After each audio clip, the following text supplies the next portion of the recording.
Hello, my name is Burns. I am a war journalist and Twitch streamer. I am here with legislative correspondent, commentator. I am really important. Sure, yeah. Thank you to have you. I'm happy to have you here with me. And we are interviewing a city council member of Cincinnati. Could you introduce yourself so people could know who you are? Yeah, absolutely. Hi everyone, my name is Anna Abli. I am a newly elected council member in Cincinnati as of January.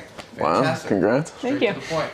I know that you have some involvement with Moms Demand Action. Could you explain that? Oh yeah, thank you for asking about that. So I was formerly the local group lead. So for those who aren't familiar, Moms Demand Action is a grassroots organization nationally that focuses on gun violence prevention and gun safety. And we have over 10 million people nationally, which is bigger than the gun lobby, which I'm proud to say. And it's all 100% volunteer based. We do a lot of work advocating for gun laws that we think are going to make people safer and pushing back against gun laws we think are going to make people less safe. And unfortunately in Ohio, we spend a lot of time in that less safe bucket when we're working with the state legislature.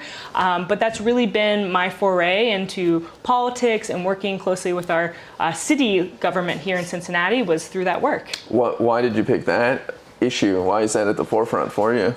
Yeah, I think, I found myself a handful of years ago after one mass shooting after another, angry, empty tweets and Facebook posts. And at some point I realized I was just yelling into the void. And I really wanted a way to channel my frustration, my anger. And that was a really great organization. And I keep telling people every city I've lived in and loved has experienced a mass shooting. Cincinnati, Pittsburgh, Chicago. And it's just so heartbreaking to know that we are becoming a city and a nation of gun violence survivors. And I really want to be part of the solution, not just screaming online.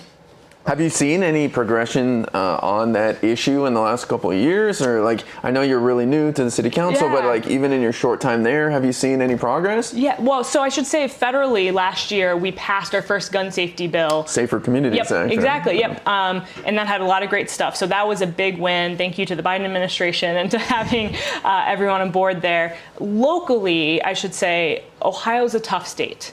So for those who aren't aware of state politics in Ohio, we have a gerrymandered state legislature. And basically, so when you do raw vote counts, it's about our votes overall are about 45% Democrat, 55% Republican. When it shakes out in the state house, the Republicans get about 90% of the seats. So they're very disproportional there. And what that turns into is we've got these extremist lawmakers who are safe in their seats and they keep pushing towards the edges. And because of that, the state of Ohio has passed all the worst gun bills you can think of. Permitless carry. Yikes. Shoot first bills. They call them stand your ground, we call them shoot first because it's permission to shoot first. Arming teachers. They're trying to, get rid of sales tax on firearms. Anything you can think of, the state legislature here has tried to push. So when I say Moms Demand Action has been doing a lot of work pushing back against bad bills, that's really what I mean.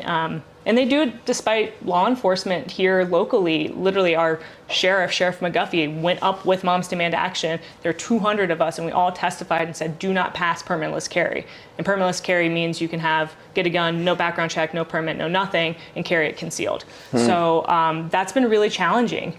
And just to say it, since I'm on a roll here, Ohio is a preemption state. So that basically means the law at the state level, specifically for guns and other things, overrules, preempts what we here can do at local municipality level. With that said, in the fall of 2022, we had a ruling from a judge outside of Columbus that let Columbus keep some of their gun safety laws on the books under this thing called home rule. And home rule means that cities can pass laws that are best for us. And Cincinnati has taken advantage of that. And so last year in February, we passed 2 gun safety bills, ordinances, one requiring secure firearm storage, specifically when there are kids around. So you gotta lock up your guns if you got kids in the house. And the other one preventing those convicted of domestic violence from owning or using a firearm. Okay. So we've had some progress. All right, cool. Ohio is right in the middle of the Rust Belt and has dealt with, over the past few decades, the loss of a lot of manufacturing jobs. My family left Ohio due to the loss of manufacturing jobs, due to the introduction of Chinese steel. How do you encourage investment in Ohio to help bring back jobs in cities like Cincinnati without encouraging a race to the bottom tax-wise like many other cities and states have done? Yeah, absolutely. I mean, I think when you think about the state holistically versus Cincinnati, so I'm going to talk about Cincinnati because that's my purview. And I think we can do a couple things. One, kind of big picture, make Cincinnati a cool place to live. And I know that sounds very silly, but if you talk to executives at Procter & Gamble, which is our biggest employer, it is very important to them that Cincinnati is a city that people want to live in, right? So we can actually recruit people. And that means making sure neighborhoods are walkable, there's good public transit, but also just being an inclusive place to live. And we on City Council have taken that part very, very seriously and trying to make Cincinnati welcoming. Beyond that, we as a city have been investing a lot in we have neighborhood business districts. So Cincinnati has 52 neighborhoods. Many of them, not quite all, have areas that are designated as the business district. And in that space, we have a lot of tools to kind of incentivize businesses in those to build up and use that space so we can have that walkability, that density piece so people can live nearby. And beyond that, Cincinnati also has a lot of resources available to small businesses, loans, helping people get access to capital and doing that type of stuff. And I think that's really important. How did you decide to run for local office? Like, why not state office? Why not federal office? What made you say, you know what, I'm going to start city council? Because personally, I think a lot of people should start locally, get some experience under their belt, and then go for higher office. But you started with local office. Yeah, well, I mean, did you hear me describe the state legislature in Ohio? So the things I want to do is, so I ran on a gun violence prevention, gun safety platform. If you go to the State House today, you can scream and yell all you want, but it's really hard to do. But can't you make some small steps or at least some progress to maybe open the door? You don't know those GOP legislatures up there. I wish, and we have amazing gun sense lawmakers up in the State House who work hard every day. Shout out to Rep. Jessica Miranda, Dunny Isaacson, Rachel Baker, I can keep naming them. And they really fight hard every day. The numbers aren't there. So then how do you fix that? Is it like independent commission that needs to be installed to draw the maps, or is it like Did I pay you to ask me this? Yes. No. Great. Ohio this year is going to have fair maps on the ballot. So we've done it before. Great. And frankly, the last time the process we put in place, the governor and others ignored. So now we are working hard to pull the map drawing process out of the hands of lawmakers and into a third-party kind of group of former judges and nonpartisan people. So that's going to be on the ballot this November in Ohio. It's big. It's so big. That's going to draw a lot of people out, like issue number 1 and issue 2. I hope it should. Because everything comes back to the fair maps, right? Like we in the gun violence prevention community, we know it's going to be really hard to get anything done until we have fair maps of people who actually represent our beliefs. For example, in Ohio, we know background checks are overwhelmingly popular, vast majority. Can we make a dent on that? Not until we get fair maps and fair representation. So why not pour all your resources, your activism into something like fair maps instead of even running for city council? Because I can make a difference day to day here. So you can have a day job and do that. I can walk and chew gum at the same time. So we're going to work really hard to get fair maps passed. I'm also the vice president of the Hamilton County Young Dems, and we're going to be working really hard to get young voters activated. But in the meantime, here in Cincinnati, we are able to make a difference. And I'm going to keep zoning in on the gun violence prevention issue. A lot of the work happening here, because it's a big issue right now, comes down to investment resources and how the city is working with the community. So where we are pouring dollars, which community partners we're engaging, all of that. And that we as a city can have a lot of influence over. So we can have the end game in sight and still be doing the day-to-day work here to make things better. The relationship between the public and the police is an issue that's been getting a lot of attention with several high-profile police violence cases across the country and in Ohio as well. How do you, as a city council member, help try to mend the relationship between the police and the public? Yeah, so let me take a step back and just share a little history about here in Cincinnati. So in 2001, there was a unarmed Black teenager who was shot and killed by the officers that sparked a series of riots that were the biggest since the Rodney King riots here in Cincinnati. Coming out of that, there was a ton of activism and work to put together a thing called the Collaborative Agreement. So our police have gone through, they have a series of kind of mandates from us to the public on their behavior and how to engage with the public. In addition, we have a Citizens Complaint Authority, which is a civilian oversight board. So if someone does have a rough encounter with an officer, it can come to this board and there is kind of a ruling on that. So I think anytime like a gun's discharged, like that board will have oversight into what's happening. So we've taken a lot of great steps.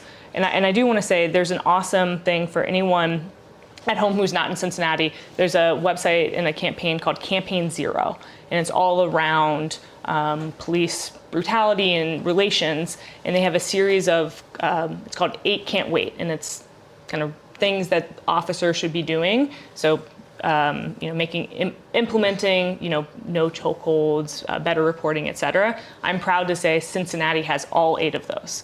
So that was a federal thing people talked about too. Yeah. Yeah. Like, don't shoot at a moving car. That's one of those 8 Can't Wait. Yeah. So we in Cincinnati have kind of had our reckoning.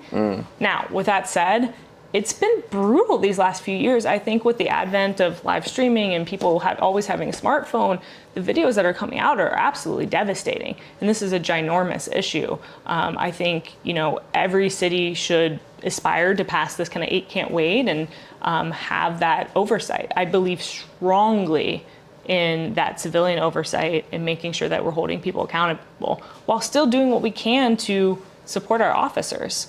You have to kind of have both because frankly, when I'm out in the community, especially communities that are struggling with violence, they want to have their neighborhood liaison officer there that they can talk to and reach out to. And again, Cincinnati has that, which is great. So you've got to have that balance.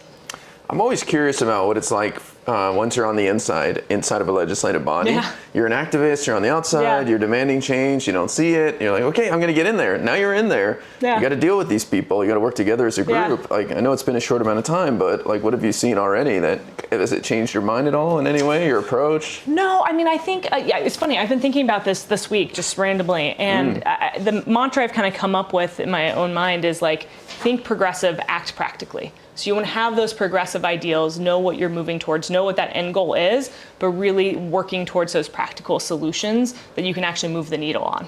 Yeah.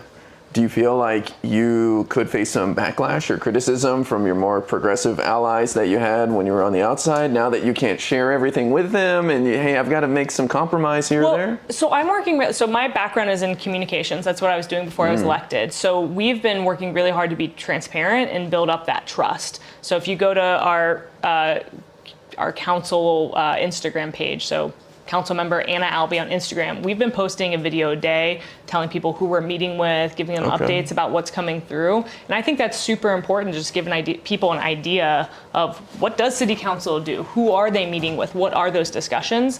And that's really important to me to have that level of transparency. One last question before we wrap up. Homelessness is a big issue for me. My mother was an unhoused person in D.C. What is the steps that Cincinnati is taking to try to eliminate the homeless population to make them housed? Yeah. So housing's a big issue here in Cincinnati. We've had a series of kind of ballot issues about it. So the city of Cincinnati invests with the Cincinnati Development Fund into a fund of funds that specifically is directed to helping fund housing for those who aren't familiar, there's a thing called AMI, Area Median Income, and affordable housing. That technical term is 80 AMI or below. We've been funding a whole bunch of projects, like 800 at 60 AMI or below. So making sure that those funds are available to build housing here in Cincinnati for that kind of lower income. In addition, I'm really excited. We just rolled out, literally like this last week, a thing called Connected Communities. And what we're doing with this is we are actively changing zoning to make it easier to build what's called middle housing. So right now, what you often think of in housing, you've got single home or like a huge apartment building. What's in the middle is duplexes, tris, quads, right, row homes. And what we're trying to do here in Cincinnati is to make it easier to build those and faster to build those, so we can get that kind of density, especially around those business districts that I described. So really just trying to churn out a ton of housing here while kind of doing the middle housing plus directing funds at that affordable housing. Phew, seems like you got your hands full. Well, listen, thanks for joining us. Appreciate it. This was a fun conversation, and we'll be right back in a few minutes.